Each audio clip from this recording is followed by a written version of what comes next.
Varora. Varora.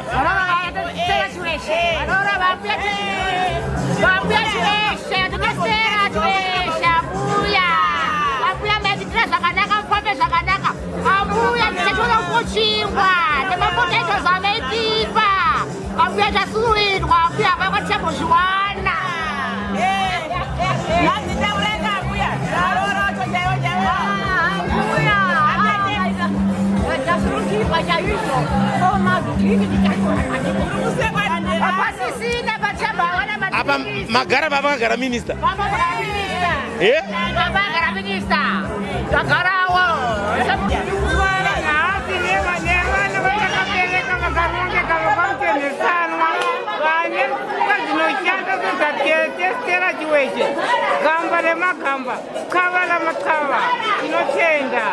Ndaona mapinda kam VIP momo matora madzinga acho anga asina kumbovhurwa maanawo.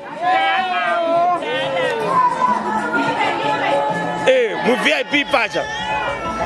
Kanasi. Ndokuonekana na atete uku. Nasi tikumwa madrinks ekupedzera. Atete maititira zvakanaka varora venyu. Fambe zvakanaka. Makwano ema minister. Ema minister tinawo. Tikusara zvekuti James. Vanhu madzinga atete nekuonekezana naatete. Tete fambe zvakanaka. Ora chimboyamwisa mwana ndaona mamu VIP. VIP.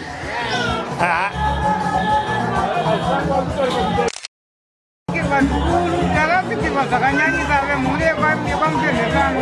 Ndakapikirwa pane gati zvakanyanyisa tiri kurwadziwa.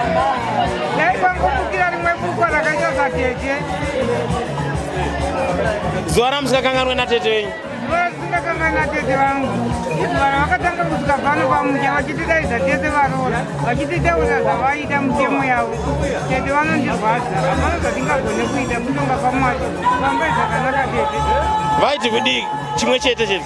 Tete vaitaura kuti inini ndinoda varora vane hunhu hwakanaka. Vanopfugama, vakadzidziswa kukurumudza kwavaida. Vakadzidziswa kutamba kwavaida. Vakadzidziswa hunhu hwakanaka magariro. Zvikava zvinotibatsira. Vakatidzidzisa chinyakare.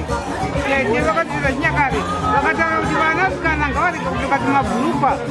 Ngatiite zvechinyakare zvekuti vanasikana vapfeke hembe dzine hunhu.